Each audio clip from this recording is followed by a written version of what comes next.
আমি অবাক হয়ে গেলাম তাদের এই দৃষ্টিভঙ্গি দেখে, যে মুহাম্মদ সাল্লাল্লাহু আলাইহি ওয়াসাল্লামকে তারা এত ভালোবাসেন, তারা এত ভালোবাসেন, এত মর্যাদা দেন, যে অনেক কিছুই তাদের প্রতিকূল।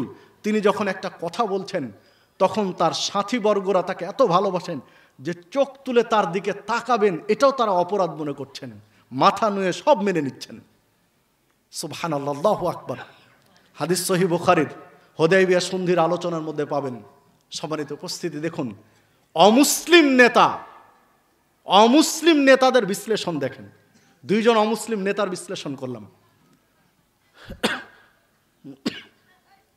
রাসূলুল্লাহ সাল্লাল্লাহু আলাইহি ওয়াসাল্লাম তার মর্যাদার একটা ইঙ্গিত দিয়েছেন একটি হাদিসের মধ্যে।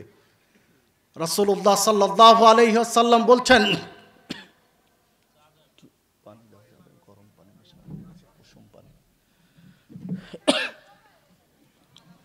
রাসূলুল্লাহ সাল্লাল্লাহু আলাইহি ওয়াসাল্লাম এক পর্যায়ে গিয়ে বলছেন, আতি বাবাল জান্নাহ ইয়াউমাল কিয়ামা, আমি কিয়ামতের দিন প্রথম ব্যক্তি জান্নাতের দরজায় গিয়ে দাঁড়াবো। ফায়াকুলুল খাজেন, প্রহরী দরজা লাগিয়ে রেখেছে, প্রহরীকে গিয়ে আমি বলবো দরজা খুলে দাও, ফাস্তাফতি, জান্নাতের দরজা খুলে দাও, মানে দরজা ভিতর থেকে লাগানো। প্রহরী আছেন কোথায়, বাহিরে না ভিতরে? ভিতরে।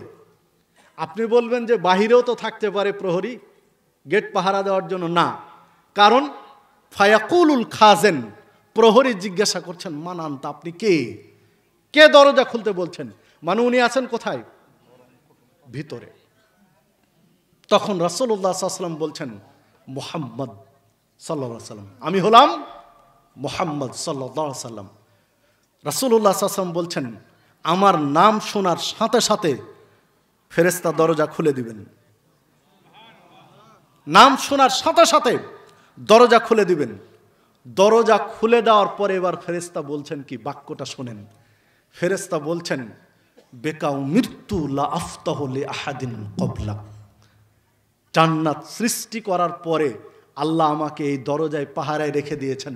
আল্লাহ আমাকে বলে দিয়েছেন, ফেরেশতা তোমার কোনো কাজ নেই, তোমার কোনো দায়িত্ব নেই, তোমাকে কিছুই করা লাগবে না, শুধু একটি মাত্র দায়িত্ব পালন করবে, সেটি হলো মুহাম্মদ সাল্লাল্লাহু আলাইহি ওয়াসাল্লামের পূর্বে তার আগে কেউ যেন জান্নাতে প্রবেশ করতে না পারে, একটা দায়িত্ব তোমার।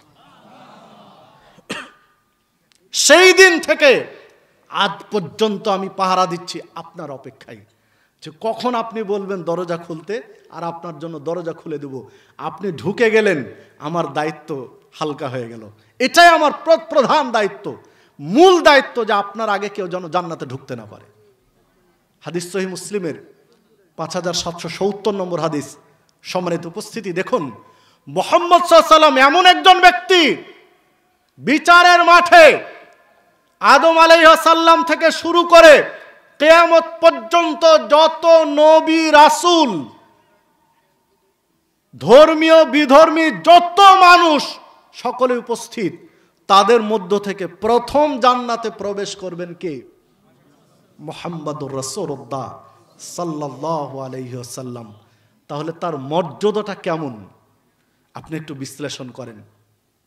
তিনি কোন মানের ব্যক্তি? তার অনুসরণ না করে পৃথিবীতে আর কে আছে যার অনুসরণ আপনি করবেন? মুহাম্মদ সাল্লাল্লাহু আলাইহি ওয়াসাল্লামের সাথে তুলনা করবেন, এইরকম মানুষ পৃথিবীতে দ্বিতীয়টি আর নেই। আল্লাহ রাব্বুল আলামিন কোরআন মাজিদের মধ্যে স্পষ্ট বলে দিয়েছেন, ইন্নাকা লাআলা খুলুকিন আযীম, নিশ্চয় আপনি সুমহান চরিত্রের অধিকারী। সূরা কলম 4 নম্বর আয়াত। মুহাম্মদ সাল্লাল্লাহু আলাইহি ওয়াসাল্লামের চেয়ে চরিত্রবান ব্যক্তি, ভালো চরিত্রের ব্যক্তি, সদাচরণের ব্যক্তি, উত্তম আচরণের ব্যক্তি পৃথিবীতে ছিল না, নেই, আর আসবেও না, সম্ভব নয়, যার চরিত্রের সনদ স্বয়ং আল্লাহ রাব্বুল আলামিন দিয়েছেন।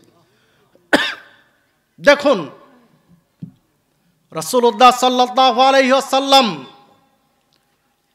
23 বছর নবী ছিলেন। তার নবুয়তি জিন্দেগি 23 বছর।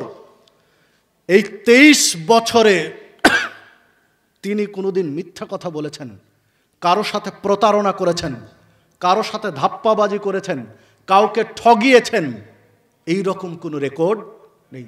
কেউ দিতে পারবেন না, কেউ দিতে পারবেন না। এমনকি জন্মের পর থেকে নবী হওয়া পর্যন্ত, 40 বছর বয়সে নবী হয়েছেন, জন্মের পর থেকে নবী হওয়া পর্যন্ত এই 40 বছর বয়সে মানুষের চোখে পড়বে এই রকম কোনো অন্যায় আরেকজনের সাথে করেছেন তারও কোনো রেকর্ড নেই। এটা নবী হওয়ার আগের কথা বলছে। ইতিহাসগুলো পড়েন, যে কোনো রাইটারের ইতিহাস পড়েন, যে কোনো লেখকের ইতিহাস পড়েন, মুসলিম হোক চাই মুসলিম হোক। হ্যাঁ, তবে যারা ইতিহাস চোর তাদের কথা বাদ দেন। ইতিহাস চোর এখন আছে না? যুগে যুগে ছিল, একদম আগে থেকেও ছিল। যারা ইতিহাসকে চুরি করে, ইতিহাস চোরের হলো সবচেয়ে বড় চোর। আপনার 1 কোটি টাকা চুরি করেছে, ও কিসের চোর? কতটুকু ক্ষতি করেছে? 1 কোটি টাকা চুরি করেছে, শেষ। আর যে ইতিহাস চুরি করে ও জাতিকে ধ্বংস করে দেয়।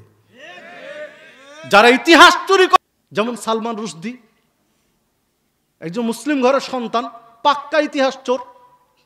তার ইতিহাস বলতে গেলে তো আজকের মূল লাইন আমি হারিয়ে যাব, বিধায় তার ইতিহাসে আমি যাচ্ছি না।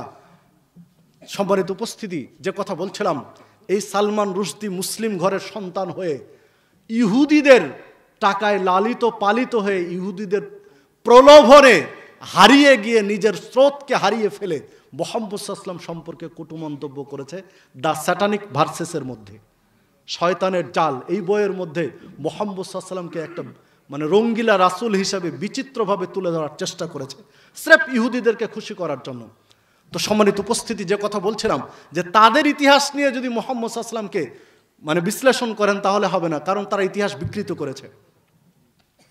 তো যে কথা বলছিলাম, মুহাম্মাদুর রাসূলুল্লাহ সাল্লাল্লাহু আলাইহি ওয়াসাল্লাম একজন এমন ব্যক্তি যিনি অনুসরণীয়, অনুকরণীয়, পৃথিবীবাসীর জন্য যিনি মডেল, আদর্শ। প্রত্যেকটা বিষয়ে তিনি মডেল, আদর্শ মুসলিম জাতির জন্য। এমনকি অমুসলিমরাও যদি মুহাম্মদ সাল্লাল্লাহু আলাইহি ওয়াসাল্লামের আদর্শ গ্রহণ করে তাহলে তারা ইহজীবনে কল্যাণের মধ্যে থাকবে, লাভবান হবে। যদি মুহাম্মদ সাল্লাল্লাহু আলাইহি ওয়াসাল্লামের কোনো নীতি বা আদর্শ গ্রহণ করা অমুসলিমরাও, তাহলে কল্যাণের মধ্যে থাকবে। বাস্তবতায় যদি বলি, তাহলে বাংলা একটা বই পাবেন, মূল ভার্সন হলো উর্দু, ডাক্তার তারেক মাহমুদ লেখক, পাকিস্তানের লেখক, উর্দু, তার বাংলাও হয়েছে বাংলাদেশে। আধুনিক সুন্নাতে রাসূল ও আধুনিক বিজ্ঞান এই নামে বইটা বাংলা হয়েছে, বেশ কয়েক খণ্ড। এই বইটার মধ্যে আপনি বেশ কিছু তথ্য পাবেন এই ধরনের, সুন্নাতে রাসূলের সাথে, রাসূলের সুন্নাতের সাথে আধুনিক বিজ্ঞানের মিল, সমন্বয়। তো ওই লেখক ডাক্তার সাহেব তিনি বলছেন, আমি যখন আমেরিকায় গেলাম, আমেরিকার পোশাক গবেষণাগারে গিয়ে দেখলাম ওখানে একটা সুন্দর করে ইংরেজিতে হেডলাইন দেওয়া আছে, পোশাক গবেষণাগারের গেটের উপরে সুন্দর করে লেখা আছে, যার বাংলাটা হলো, যদি আপনি স্বাস্থ্য নিয়ে জীবন যাপন করতে চান তাহলে টাকনুর উপরে কাপড় পরেন। ওনার স্বচক্ষে দেখা কথা লিখেছেন, আমি তার বই পড়ে আমি কথাটা আপনাদের সাথে নকল করছি তার বই থেকে, যে সুস্বাস্থ্য নিয়ে, একজন পুরুষ যদি সুস্বাস্থ্য নিয়ে বাঁচতে চান তাহলে টাকনুর উপরে কাপড় পরেন। এটা কে? মুসলিমদের গবেষণা না অমুসলিমদের? অমুসলিমদের গবেষণাগারের কথা বলছি। মানে মুহাম্মদ, এই আদর্শ কার? মুহাম্মদ সাল্লাল্লাহু আলাইহি ওয়াসাল্লামের। টাকনুর উপরে একটা পুরুষকে কাপড় পরতে হবে। টাকনুর উপরে একজন পুরুষ কাপড় পরলে শারীরিকভাবে সুস্থ থাকবেন, অনেকগুলো রোগ থেকে বেঁচে যাবেন। এটা যেমন হাদিসের মধ্যে স্পষ্ট আলোচনা রয়েছে, ঠিক আধুনিক বিজ্ঞানও সেই কথাই বলছে, আধুনিক বিজ্ঞানও সেই তথ্যই দিচ্ছে। আপনি দেখেন পড়ে, বাংলাদেশে একজন আমেরিকান প্রেসিডেন্ট এসেছিলেন এক সময়, কেউ বলতে পারবেন নাম? Bill Clinton. যদি বিল ক্লিনটন যে সময় এসেছিলেন কারো কাছে তৎকালীন সময়ের ভিডিও ফুটেজ থাকে বা পেপার কাটিং থাকে, তাহলে দেখবেন বিল ক্লিনটন যে বাংলাদেশে এসেছিলেন তার প্যান্ট কিন্তু টাকনুর উপরে ছিল, টাকনুর নিচে ছিল না। যদি কোনোভাবে ভিডিও ফুটেজ সংগ্রহ করা সম্ভব হয় তো দেখেন তার প্যান্ট ছিল টাকনুর উপরে, নিচে নয়। অথচ তিনি কে? একজন খ্রিস্টান। তাহলে তার পরকালীন স্বার্থে কি এগুলো পড়ছে? স্রেফ দুনিয়াবি কল্যাণের জন্য, বিভিন্ন রোগ থেকে বাঁচার জন্য। অথচ আজকে একজন মুসলিম হয়ে আমরা এই আদর্শ গ্রহণ করতে পারি না। আবার দাবি করে আমি একজন শিক্ষাবিদ। কিসের শিক্ষাবিদ তুমি? না তুমি আধুনিক বিজ্ঞানকে মানো, না তুমি হাদিস মানো, তুমি দুটার কোনোটাই মানো না, আর তুমি আবার শিক্ষাগুরু। তুমি কি শিখাবে জাতিকে? সম্মানিত উপস্থিতি, যে কথা বলছিলাম, মুহাম্মদুর রাসূলুল্লাহ সাল্লাল্লাহু আলাইহি ওয়াসাল্লামকে আল্লাহ রাব্বুল আলামিন পৃথিবীবাসীর জন্য মডেল করে পাঠিয়েছেন।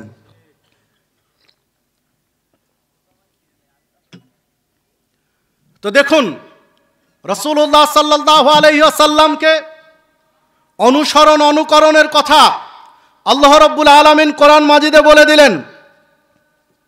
সূরা আহজাব 21 নম্বর আয়াতে বললেন, লাকাদ কানা লাকুম ফি রাসূলিল্লাহি উসওয়াতুন হাসানা, তোমাদের জন্য সর্বোত্তম আদর্শ নিহিত রয়েছে উসওয়ায়ে হাসানা মুহাম্মদ সাল্লাল্লাহু আলাইহি ওয়াসাল্লামের মধ্যে।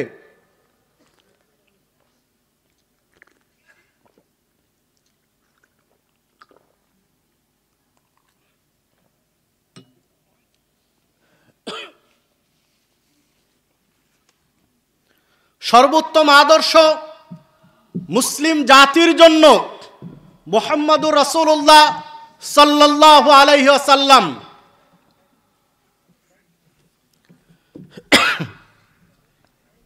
সর্বোত্তম আদর্শ আপনার আমার সকলের জন্য রাসূলুল্লাহ সাল্লাল্লাহু আলাইহি ওয়াসাল্লাম। তার সুন্নাতের গুরুত্ব মর্যাদা সাহাবায়ে কেরাম যেভাবে দিয়েছেন, আপনার আমার সেভাবে দেওয়া উচিত।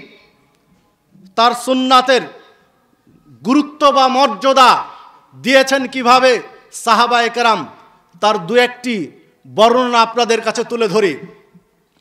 নবী মুহাম্মদ সাল্লাল্লাহু আলাইহি ওয়াসাল্লাম জুমার দিনে খুতবা দিচ্ছেন, খুতবা চলছে, তিনি মিম্বারের উপরে খুতবা দিচ্ছেন। সাহাবীরা যার আসতে দেরি হয়েছে তারা ধীরে ধীরে আসছেন। এমত অবস্থায় আব্দুল্লাহ ইবনে মাসউদ রাদিয়াল্লাহু আনহু মসজিদে প্রবেশ করছেন। আব্দুল্লাহ ইবনে মাসউদ বিশিষ্ট সাহাবী, মসজিদে প্রবেশ করছেন। ঠিক উনি আছেন দরজার বাহিরে এক পা আর দরজার ভিতরে এক পা। তাহলে বডিটা আছে কোথায়? দরজার উপরে। দরজার বাহিরে এক পা আর দরজার ভিতরে এক পা, আর তার বডি আছে দরজার উপরে। ঠিক ওই সময় রাসূলুল্লাহ সাল্লাল্লাহু আলাইহি সাল্লাম মসজিদের উপস্থিত মুসল্লিদের, সাহাবীদের যারা দাঁড়িয়েছিলেন তাদেরকে লক্ষ্য করে বলছেন, ইজলিসু, তোমরা বসে যাও। বলেন ইজলিসু, তোমরা বসো। ঠিক আব্দুল্লাহ ইবনে মাসউদ রাদিয়াল্লাহু আনহু দেখলেন যে এখন যদি আমি বাহিরের পাটা ভিতরে নিয়ে বসি তাহলে আল্লাহ রাসূল সাল্লাল্লাহু আলাইহি ওয়াসাল্লামের কথা মানতে দেরি হয়ে যাবে। বিধায় তিনি দরজার উপরে বসে গেলেন। সুবহানাল্লাহ, আল্লাহু আকবার। তোমাদের কেউ পূর্ণ মুমিন হতে পারবে না, তোমাদের কোনো ব্যক্তির ঈমান পূর্ণ হবে না ততক্ষণ পর্যন্ত যতক্ষণ পর্যন্ত তার পিতামাতা, সন্তান সন্ততি, অন্নাসে আজমাইন, এমনকি পৃথিবীতে যত মানুষ রয়েছে সবচেয়ে প্রিয় পাত্র আমি না হব তার কাছে, ততক্ষণ পর্যন্ত সে পরিপূর্ণ ইমানদার হতে পারবে না। সহিহ বুখারীর 15 নম্বর হাদিস, সহিহ মুসলিমের 178 নম্বর হাদিস। সম্মানিত উপস্থিতি, দেখুন, পিতামাতা, স্ত্রী, পুত্র, কন্যা, নেতা নেত্রী, বাপ মা, তারপরে বন্ধু বান্ধব, আত্মীয় স্বজন, সবচেয়ে প্রিয় কে হবেন? মুহাম্মদুর রাসূলুল্লাহ সাল্লাল্লাহু আলাইহি সাল্লাম। সবার উপরে তার অগ্রাধিকার যদি দিতে না পারি তাহলে ঈমানে ঘাটতি আছে, ঈমান পূর্ণ হয়নি। সবার উপরে প্রাধান্য দিতে হবে তাকে, মুহাম্মদুর রাসূলুল্লাহ সাল্লাল্লাহু আলাইহি ওয়াসাল্লামকে সবার উপরে প্রাধান্য দিতে হবে, সকলের উপরে প্রাধান্য দিতে হবে। তাকে প্রাধান্য দেওয়া মানে কি?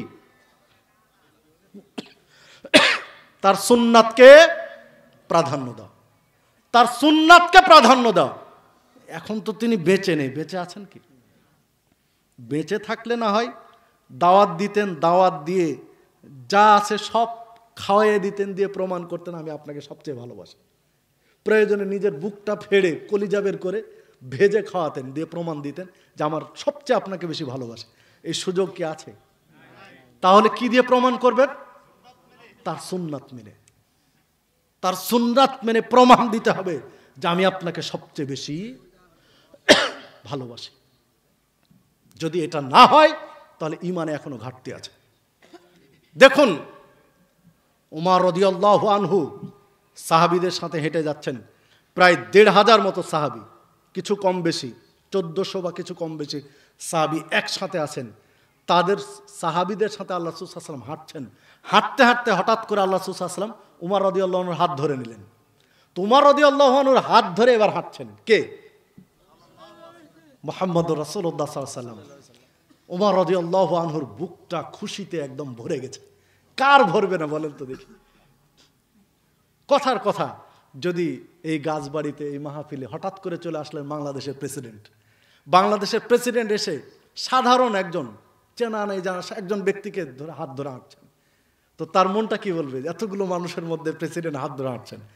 তারপরেও বাংলাদেশের প্রেসিডেন্ট কেন, বা জো বাইডেন কেন, বা আর কেউ কেন, মুহাম্মদ সাল্লাল্লাহু আলাইহি ওয়াসাল্লামের সাথে কি তুলনা করা যাবে? তিনি তো তার মতো, তিনি তার অবস্থানে, তো তিনি হাঁটছেন উমর রাদিয়াল্লাহু আনহুর হাত ধরে, খুশিতে মনটা ভরে গেছে। তখন মুহাম্মদ সাল্লাল্লাহু আলাইহি ওয়াসাল্লামকে উমর রাদিয়াল্লাহু আনহু বলছেন যে হে আল্লাহর রাসূল সাল্লাল্লাহু আলাইহি ওয়াসাল্লাম, আমি আপনাকে আমার পিতামাতা, সন্তান সন্ততি, স্ত্রী পুত্র আহাল পরিবার যা আছে সবচেয়ে বেশি ভালোবাসি আপনাকে, শুধু আমার জীবন ব্যতীত। উমর রাদিয়াল্লাহু আনহু বলছেন যে আল্লাহর রাসূল সাল্লাল্লাহু আলাইহি ওয়াসাল্লাম, আমি আপনাকে আমার স্ত্রী পুত্র আহাল পরিবার পিতা মাতা আত্মীয় স্বজন যা আছে সব তাদের চেয়ে সবচেয়ে বেশি ভালোবাসি আপনাকে, শুধু আমার জীবন ব্যতীত। তখন আল্লাহ রাসূল সাল্লাল্লাহু আলাইহি ওয়াসাল্লাম বলছেন, উমর হলো না, এই ঈমান দিয়ে হবে না, তোমার ঈমান পূর্ণ হবে না এটা দিয়ে। আপনি ভাবতে পারবেন উমর রাদিয়াল্লাহু আনহু কে? উমর রাদিয়াল্লাহু আনহু সহিহ বুখারীর হাদিস, এমন একজন ব্যক্তি, আল্লাহ রাসূল সাল্লাল্লাহু আলাইহি ওয়াসাল্লাম এক বৈঠকে বলছেন, জান্নাতে আমি ঘুরছিলাম, আমাকে নিয়ে ঘোরা হচ্ছিল, হঠাৎ একটা দেখলাম ভিন্ন ধর্মী আলাদা প্যাটার্নে বাড়ি তৈরি করা আছে, বিল্ডিং তৈরি করা আছে, প্রাসাদ, সবগুলো একরকম কোয়ালিটি, আর একটা আলাদা ভিন্ন ধর্মী ভিন্ন ডিজাইনের আলাদা একটা প্রাসাদ। আমি জিজ্ঞাসা করলাম এই প্রাসাদটা কার? লম্বা কাহিনী, তো বলা হলো এই প্রাসাদটা উমারের, উমর ইবনে খাত্তাব। আল্লাহ রাসূল সাল্লাল্লাহু আলাইহি ওয়াসাল্লাম বলছেন যে উমর, আমার মন চাচ্ছিল ভিতরটা ঢুকে দেখি, বাহির এত সুন্দর, তাহলে ভিতর কত সুন্দর। তখন আমি মনে করলাম যে উমারের জন্য আল্লাহ এত সুন্দর প্রাসাদ নির্মাণ করে রেখেছেন, অন্যগুলোর চেয়ে সম্পূর্ণ আলাদা, সেটা তার অনুমতি ছাড়া আমার ঢোকা ঠিক হবে না, এই জন্য আমি ঢুকিনি। তিনি হলেন উমর, হাদিস সহিহ বুখারীর। দেখুন আল্লাহ রাসূল সাল্লাল্লাহু আলাইহি ওয়াসাল্লাম বলছেন, উমর, সহিহ বুখারীর হাদিস, আমি যে রাস্তা দিয়ে চলি, আমি মুহাম্মদ সাল্লাল্লাহু আলাইহি ওয়াসাল্লাম যে রাস্তা দিয়ে চলি, এই রাস্তায় শয়তান থাকে, তবে আমাকে শয়তান বিভ্রান্ত করতে পারে না, কারণ আল্লাহ আমাকে হেফাজত করেন। আর তুমি যে রাস্তায় চলো, ওই রাস্তায় শয়তান থাকেই না, তোমাকে এতটা ভয় করে। দূর থেকে যখন দেখে উমর রাদিয়াল্লাহু আনহু আসছে, শয়তান আগে রাস্তা ক্লিয়ার করে দেয় যে না, এই বিপদে পড়া যাবে না, চলে যাক উনি ওনার মতো, তোমাকে বিভ্রান্ত করতে আসে না। ইনি হলেন উমর রাদিয়াল্লাহু আনহু। আর রাসূল সাল্লাল্লাহু আলাইহি ওয়াসাল্লাম বলছেন, লাউ কানা বাদি নাবিয়ুন লাকানা উমর, আমার পরে যদি কেউ নবী হতো তাহলে সেটা উমর হতো।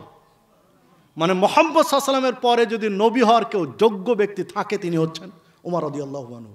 আর এক হাদিসে বলেছেন, হাদিস গ্রহণীয় সানাদে, আর এক হাদিসে বলেছেন যে উমারের জন্ম যদি বানী ইসরায়েলের যুগে হতো তাহলে নিশ্চিত উমর নবী হতো, কিন্তু আমার যুগে হওয়ার কারণে উমর নবী হয়নি, কারণ আমি খাতামুন নবিয়্যিন, আমি শেষ নবী, তাই উমর নবী হতে পারেনি।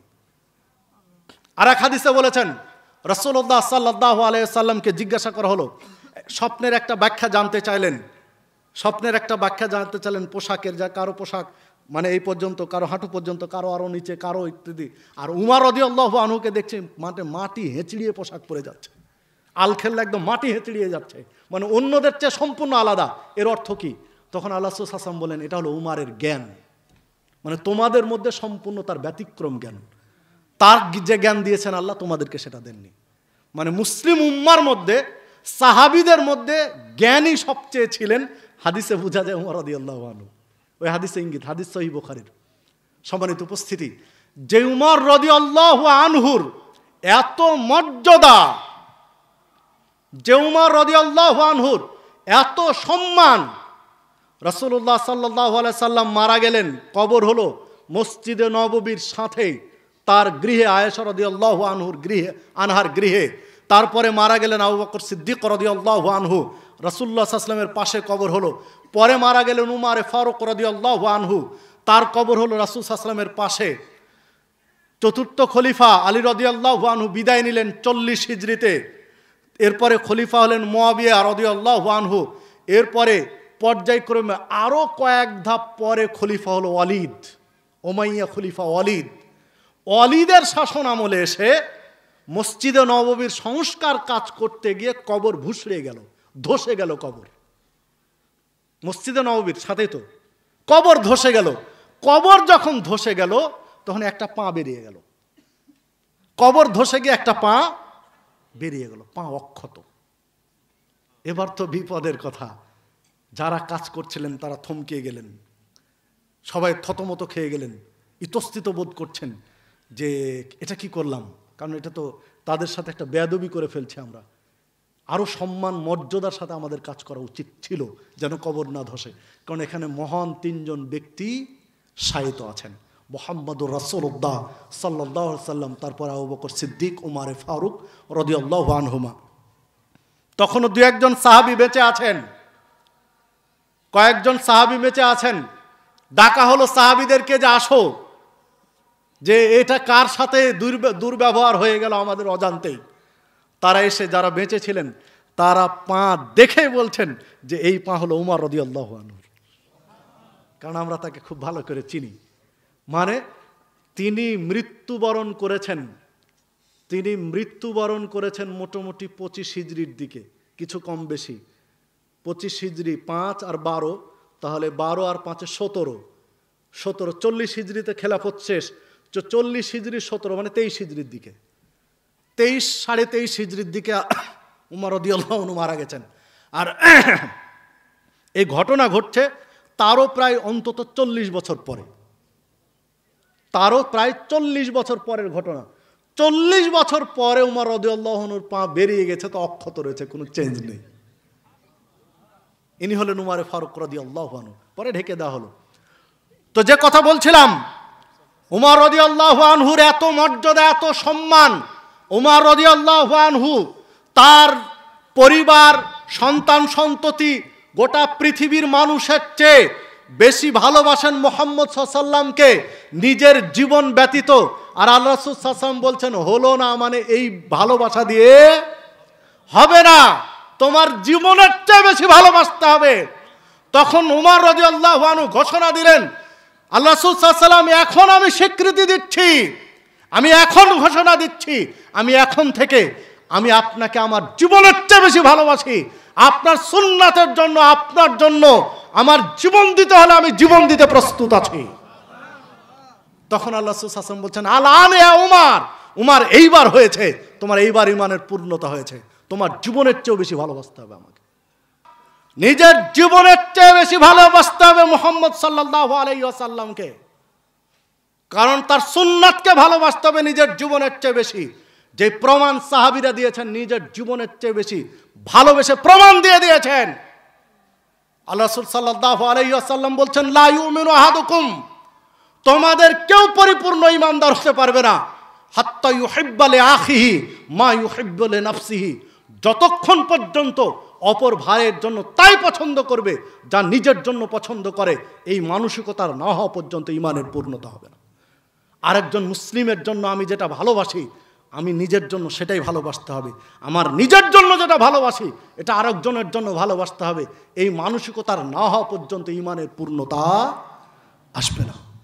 সম্মানিত উপস্থিতি, এই গাছবাড়িতে রিকশায় উঠেছেন, গাছবাড়ি থেকে রিকশায় উঠে ফুলবাড়িতে গিয়ে নেমে যাবেন, ভাড়া হয়তো বা 50 টাকা হয়েছে, পকেট থেকে 50 টাকার নোট যদি 10টা থাকে বা 2টা থাকে, তো 2টা 50 টাকার মধ্যে বাঁচতেছেন যে কোনটা একটু ছেঁড়া, কস্টেপ লাগানো, চলবে কিনা ভয় আছে। ওই 50 টাকা নোট দিলেন রিক্সাওয়ালাকে, আপনার ইমানে ঘাটতি আছে।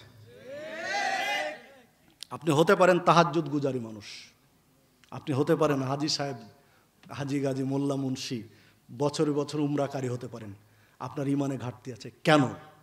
ওই ছেঁড়া টাকাটা আপনার পকেটে থাকবে, ভালোটা যাবে তার কাছে।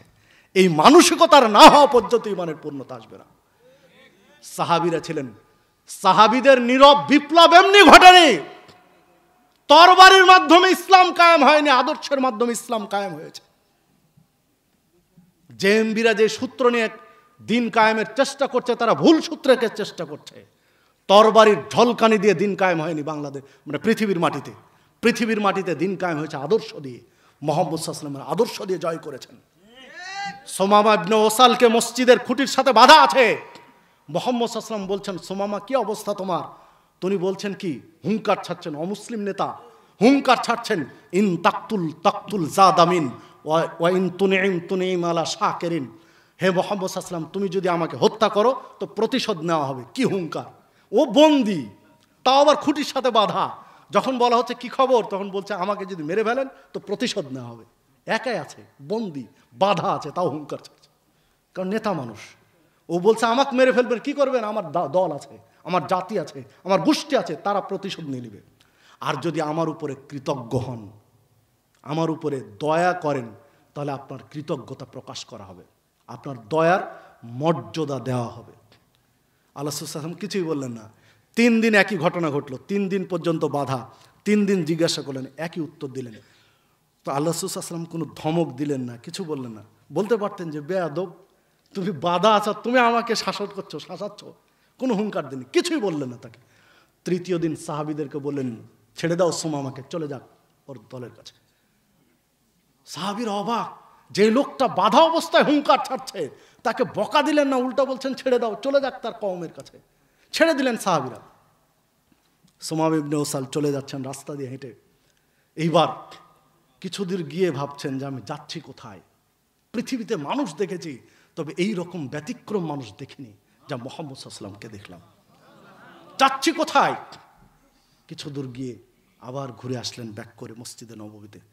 সাহাবীরা বসে আছেন। সুমামা ইবনে ওসাল এসে বলছেন, আমার কাছে সবচেয়ে নোংরা ধর্ম ছিল ইসলাম, কারণ এই ইসলামের প্রচারক হলেন আপনি। সবচেয়ে খারাপ ধর্ম ছিল। আর এখন আমার কাছে সবচেয়ে প্রিয় ধর্ম, খাঁটি ধর্ম হলো ইসলাম। আমার কাছে সবচেয়ে খারাপ রাষ্ট্র ছিল মদিনা, কারণ এখানে আপনি থাকেন। আর এখন আমার কাছে সবচেয়ে প্রিয় রাষ্ট্র হচ্ছে মদিনা। আমার কাছে সবচেয়ে খারাপ মানুষ ছিলেন আপনি, আর এখন আমার কাছে সবচেয়ে ভালো মানুষ আপনি। আপনাকে ছেড়ে আমি কোথায় যাব? আমি যেতে চাই না। আপনি হাতটা বাড়ান, আমি কালেমায়ে শাহাদাত পাঠ করে মুসলিম হতে চাই, আপনাকে ছেড়ে আমি যেতে চাই না। সুমামা ইবনে ওসাল অমুসলিম একজন নেতা ইসলাম গ্রহণ করলেন। তরবারি দিয়ে হয়েছে না আদর্শ দিয়ে? আদর্শ দিয়ে হয়েছে। তো যে কথা বলছিলাম, নিজে যা পছন্দ করি অন্যের জন্য তাই পছন্দ করতে হবে। এই দৃষ্টান্ত সাহাবায়ে কেরাম রেখে দিয়েছেন, প্রমাণ করে দিয়েছেন। নিজের জীবনের চেয়ে বেশি ভালোবেসে প্রমাণ করেছেন যে সুন্নাতের গুরুত্ব আমরা দেই, সুন্নাতের মর্যাদা আমরা দেই। রাসূলুল্লাহ সাল্লাল্লাহু আলাইহি ওয়াসাল্লাম একজন ঘোষককে ঘোষণা দিতে পাঠালেন যে যাও, যখন সূরা মায়েদার 90 নম্বর আয়াত নাজিল হয়েছে যে মদ টোটালি হারাম, মদ এবং মদ জাতীয় খাদ্য, মাদকতা একেবারে হারাম, এই ঘোষণা যখন আল্লাহ দিয়ে দিলেন, একজন ঘোষককে পাঠিয়ে দিলেন, যাও মদিনার অলিতে গলিতে ঘোষণা করে দাও যে আজকে থেকে আর মদ পান করা হবে না, আজ থেকে আর নেশা করা হবে না, এটি হারাম, ঘোষণা করে দাও, সকলকে জানিয়ে দাও। ঠিক আবু তালহা রাদিয়াল্লাহু আনহুর বাড়িতে মদের আসর বসেছে। আবু তালহা রাদিয়াল্লাহু আনহু মানে জান্নাতের সুসংবাদ প্রাপ্ত 10 জনের একজন, আর তার বাড়িতে বসেছে মদের আসর, মানে তখন হারাম হয়নি। যেহেতু হারাম হয়নি বিধায় খেতে তো সমস্যা নেই, বিধায় খাচ্ছেন। আর ঢেলে দিচ্ছেন কে? আনাস রাদিয়াল্লাহু আনহু। আনাস রাদিয়াল্লাহু আনহু মদ ঢেলে দিচ্ছেন, মদ পরিবেশন করছেন। মদ পরিবেশন করছেন, ছোট্ট একটা কথা না বললেই নয়, যে ঢেলে দেওয়া শব্দ শুনে যুবকরা হাসছে। মানে পরিবেশটা আমরা কিছু টিকটক আলেমরা এমন নষ্ট করেছি যে কিছু কথা বলাও মুশকিল। তো যাক, তাদের থেকে আমাদের সাবধান থাকতে হবে। যারা মানহাজ গোপনকারী তাদের আলোচনা শোনাও যাবে না। যারা মানহাজ গোপনকারী, স্পষ্ট নয়, তাদের আলোচনা শোনা থেকেও বিরত থাকতে হবে আপনাকে আমাকে। কারণ এই পিচ্ছিল পথ দিয়ে আপনি পদস্খলিত হবেন, আপনি লাইনচ্যুত হবেন। তো যাই হোক, যে কথা বলছিলাম, মদ পরিবেশন করছে আনাস রাদিয়াল্লাহু আনহু। কার বাড়িতে? আবু তালহা রাদিয়াল্লাহু আনহুর বাড়িতে। তো আনাস রাদিয়াল্লাহু আনহু পরিবেশন করছেন, সাহাবীরা খাচ্ছেন, আবু তালহা রাদিয়াল্লাহু আনহু খাচ্ছেন। মদ নিয়েছেন, হাতে নিয়েছেন, খাবেন। চুমুক দেওয়ার জন্য নিয়েছেন, খাবেন। ঠিক কানে আওয়াজ আসলো, চিৎকার দিয়ে কেউ রাস্তায় কিছু বলছে। তো আনাস রাদিয়াল্লাহু আনহুকে বললেন, তখন ছোট মানুষ তো, যে যাও তো, ছোটদেরকে আমরা কিছু বলি, যে 5-7 জন থাকলে যে দাও বাবা গ্লাসটা দাও তো, বা এটা দাও তো, কাকে বলি? ছোটদেরকে। তো আনাস রাদিয়াল্লাহু আনহুকে বলছে, যাও তো, কি বলছে শুনে আসো তো। দৌড় দিয়ে গেলেন। রাস্তায় একজন ঘোষণাকারী বলছেন যে মদ এবং নেশা জাতীয় দ্রব্য এখন থেকে হারাম। আয়াত নাজিল হয়েছে, আল্লাহ রাসূল সাল্লাল্লাহু আলাইহি ওয়াসাল্লাম বলে দিয়েছেন এখন থেকে হারাম। বলছেন আর চলে যাচ্ছেন। উনি দৌড় দিয়ে আসলেন এই জন্য, যেহেতু উনি পরিবেশন করে গিয়েছেন, মদ পরিবেশন করে গিয়েছেন, বিধায় এখন তো ওরা খাচ্ছেন, দ্রুত নিষেধ করতে হবে, যেহেতু হারাম এখন থেকে। ঠিক মদ চুমুক দেননি, নিয়ে আছেন, চুমুক দিবেন, তখন গিয়ে বলছেন আনাস রাদিয়াল্লাহু আনহু যে না, আর খাওয়া যাবে না। আল্লাহ রাসূল সাল্লাল্লাহু আলাইহি সাল্লাম বলে দিয়েছেন নেশা, মদ এখন থেকে হারাম। তখন আনাস রাদিয়াল্লাহু আনহু গিলাসটা দিয়ে আবু তালহা রাদিয়াল্লাহু আনহু মদের পাত্রটা দিয়ে দিলেন আনাস রাদিয়াল্লাহু আনহুর হাতে, দিয়ে বললেন যার রাস্তায় ফেলে দাও, যেহেতু আর খাওয়া যাবে না, বিধায় এইটা আমি আর খেতে চাই না, রাস্তায় ফেলে দাও। হাদিস সহিহ বুখারীর। মাদকতার আলোচনায় আপনি দেখেন স্পষ্ট বেশ কিছু হাদিস এসেছে, সহিহ মুসলিমের মধ্যেও এসেছে। দেখুন, খাওয়ার জন্য ঢেলেছেন, জানলেন যে এখন হারাম, চুমুক দিয়েছেন আর সামি'না ওয়া আতা'না, শুনলাম আর মেনে নিলাম। প্রতিটা মসজিদের মেম্বারে খতিব আলোচনা করছেন নেশা জাতীয় দ্রব্য খাওয়া যাবে না, তামাক বিড়ি জর্দাগুল খাওয়া যাবে না। অথচ দাড়ি পেকে গেছে প্রায় সবগুলোই, তাও হাতে ঠিক করে ধরে রাখতে পারছে না, হাত থরথর করে কাঁপছে, তাও বিড়ি টানছে। নাই মানে যুবক তো টানছে, সেটা তো হিসাবের বাইরে। মুরব্বি, দাড়ি ধপধপে সাদা, মাথায় টুপি, হাত কাঁপছে, ঠিক মতো ধরে রাখতে পারছে না, তারপরে বিড়ি টানছে। কি দিয়ে বুঝাবে নাকি? তাহলে আপনি সামি'না ওয়া আতা'নার মধ্যে আছি, নিজের জীবনের চেয়ে বেশি সুন্নাতকে প্রাধান্য দিতে পেরেছি, মর্যাদা দিতে পেরেছি। দেখুন, এটা তো খাওয়ার আগ দিয়ে জানলেন, তাই হারাম জেনে ফেলে দিলেন। হুদায়বিয়ার খায়বারের যুদ্ধ থেকে সাহাবীরা ফিরছেন, ক্ষুধা লেগেছিল, বিশ্রাম নিচ্ছেন, গৃহপালিত গাধা জবাই হয়েছে, পাতিলে টকবক করে গোস্ত ফুটছে, রেডি, এখন পাতিল নামাবেন আর সাহাবীরা খাবেন। আল্লাহ রাসূল সাল্লাল্লাহু আলাইহি ওয়াসাল্লামের কানে খবর দেওয়া হলো, তিনি সাহাবীকে বলে পাঠালেন, যাও বলে দাও গৃহপালিত গাধার গোস্ত হারাম। এসে জানিয়ে দিলেন গৃহপালিত গাধার গোস্ত হারাম। দীর্ঘ পথ পাড়ি দিয়ে হেঁটে এসেছেন, পেট চোঁচো করছে ক্ষুধায়, রান্না রেডি, তাও আবার গোস্ত, আর এই সময় যদি বলে এটা খাওয়া যাবে না, তাহলে বলেন তো মেনে নেওয়া যায়? সাহাবীরা বলছেন, যখন জানলাম এটা হারাম, পাতিলটা নামালাম, নামিয়ে ফেলে দিলাম বালির উপরে।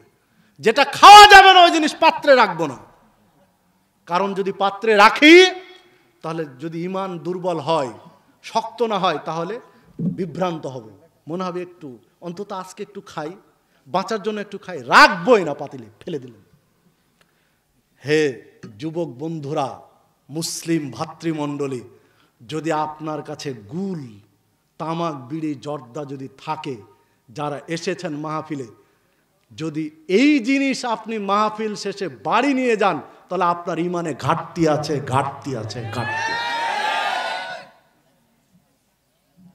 জানার পরে, হাদিস শোনার পরে, যদি আপনি আপনার পান জর্দা দিয়ে তৈরি করা পান এখনো নিজের কাছে রেখে দেন, আপনার ইমানে ঘাটতি আছে। আপনাকে ফেলে দিয়ে যেতে হবে আজকে থেকে, তওবা করে যেতে হবে, আর জিন্দেগিতে খাবো না। আপনি মুসলিম, কি চমৎকার! আপনি সালাতও পড়েন আবার ভিডিও টানেন, কি চমৎকার! আপনি তাহাজ্জুদও পড়েন আবার গুলো মারেন দাঁতে, কি চমৎকার! আপনি জর্দা দিয়ে পানও চাবান, আবার হজের সময় ঠিক কাবাও তো অফ করেন, কি চমৎকার! আপনি একজন পাক্কা সুদখোর আর মসজিদের সভাপতি, কি চমৎকার সিস্টেম! তো আপনার মতো সুদখোর সভাপতি দিয়ে কি উন্নয়ন হবে মুসলিমদের? হ্যাঁ, আপনি হয়েছেন সুদখোর, মসজিদের সভাপতি, আর মসজিদের ইমাম সাহেব হলেন গাঁজাখোর। চোরে চোরে মাস্তুতো ভাই, মুসল্লির কোনো উন্নয়ন নেই। একটু খারাপ লাগতে পারে, গাঁজাখোর বললাম কেন? তামাক বিড়ি জর্দাগুল গাঁজা নয়? একই কোয়ালিটি। গাঁজা আর জর্দার একই কোয়ালিটি নয়? হারাম, ওটাও হারাম। শব্দ শুনতে খারাপ লাগে। হ্যাঁ, ওই মসজিদের ইমাম কোনোদিন চেঞ্জ হবে না, কারণ ওই মসজিদের ইমামকে চেঞ্জ করলে সভাপতির খবর আছে। আর মসজিদের ইমামও কোনোদিন সভাপতির বিরুদ্ধে কথা বলে না। যদি সভাপতি চেঞ্জ হয়ে যায়, হারাম ছেড়ে দেয়, কারণ উনিও হারাম খান, ইনিও হারাম খান, উনি সুদ খান আর ইনি গাঁজা খান। তো ওনার বিরুদ্ধে কথা বলে যদি গাঁজাখোরটাও সুদখোরটা উঠে ভালো চলে আসে, তো আমার ইমামতি টিকবে না। বিধায় উনি উনাকে শেল্টার দেয় আর উনি এনাকে শেল্টার দেয়, কি চমৎকার! বিধায় মুসল্লিদের কোনো উন্নয়ন হয় না। জীবনে ওই মসজিদে কোনোদিন সুদেরও আলোচনা হয় না, ওই মসজিদে কোনোদিন মদেরও আলোচনা হয় না, কারণ শক্ত করে বলতে পারে না। সম্মানিত উপস্থিতি, যে কথা বলছিলাম, যে আসুন আসুন আপনি আমি মুহাম্মদ সাল্লাল্লাহু আলাইহি ওয়াসাল্লামের আদর্শকে জীবনের চেয়ে বেশি ভালোবাসি, সর্বাগ্রে প্রাধান্য দেয়। যুবকদেরকে এগিয়ে আসতে হবে। যুব সমাজ এগিয়ে এসেছে আজকের এই মাহফিলের ক্ষেত্রে, বিধায় যুব সমাজকে গুরুত্বের সাথে বলতে চাই যে আসো, আমরা এই মাদকতার বিরুদ্ধে দুর্বার আন্দোলন গড়ে তুলি। যুব সমাজ যদি চেঞ্জ হয়ে যায়, তামাক বিড়ি জর্দাগুল কোনো মাদকতার সাথে আপোষ নেই, সুদ ঘুষের সাথে আপোষ নেই, সমাজ পরিবর্তন হতে বাধ্য। কারণ যত অন্যায় এগুলো যুবকরাই করে থাকে, অন্যায় যুবকরা এগিয়ে থাকে। যুবকরা যদি চেঞ্জ হয়, তাহলে মুরব্বীরা এমনি চেঞ্জ হয়ে যাবে। নাতি যদি দাদাকে গিয়ে বলে যে তুমি হয় বিড়ি ছাড়ো, না হলে তুমি বিড়ি ধরিয়ে আমাকে দাও, আমিও টানবো। নাতি যদি দাদাকে গিয়ে বলে যে বিড়ি হয় ছাড়ো, আর না হলে তুমি বিড়ি ধরিয়ে দাও আমাকে দাও, আমিও টানবো, তাহলে দাদা ছাড়তে বাধ্য নয়? ছাড়তে বাধ্য। সম্মানিত উপস্থিতি, যে কথা বলছিলাম, যে আসুন আমরা একটু পরিবর্তন করি, সমাজটা চেঞ্জ করার চেষ্টা করি। যদি আমরা নিজেরা চেঞ্জ হওয়ার চেষ্টা করি, তো আল্লাহ চেঞ্জ করে দিবেন ইনশাআল্লাহ। আলোচনার এই পর্যায়ে এসে আপনাদেরকে উদাত্ত আহ্বান জানাই যে যুবকদের, এই তরুণ যুবকেরা আল ইসলামী দাওয়া সেন্টার করেছে, এর একটা খরচ আছে, তাই নয় কি? খরচ ছাড়া এই যে আজকের এই মাহফিলটা হচ্ছে, আগে খরচ করতে হয়েছে, তারপরে না মাহফিলটা। কতদিন আগে থেকে এগুলো ছাপানো লেগেছে, তারপরে এই যে ব্যানার, পোস্টার, এই দাওয়াত, ডেকোরেশন, সব কিছু মানে আগে বিনিয়োগ করতে হয়েছে, তারপরে মাহফিলটা হচ্ছে। যদি কোনো কারণে আজকের এটা মাহফিলটা বন্ধ হয়ে যেত, সব খরচ কিন্তু থেকে যেত, যেত না? সব খরচ থেকে যেত। বিধায় এই খরচে আপনাদেরকে সামিল হওয়া উচিত। কারণ আপনারা যদি এই খরচে সামিল না হন, যুবকরা যদি নিরুৎসাহিত হয়, তাহলে এই ধরনের চেঞ্জ, পরিবেশ পরিবর্তনের প্রেক্ষাপটগুলো কমে যাবে।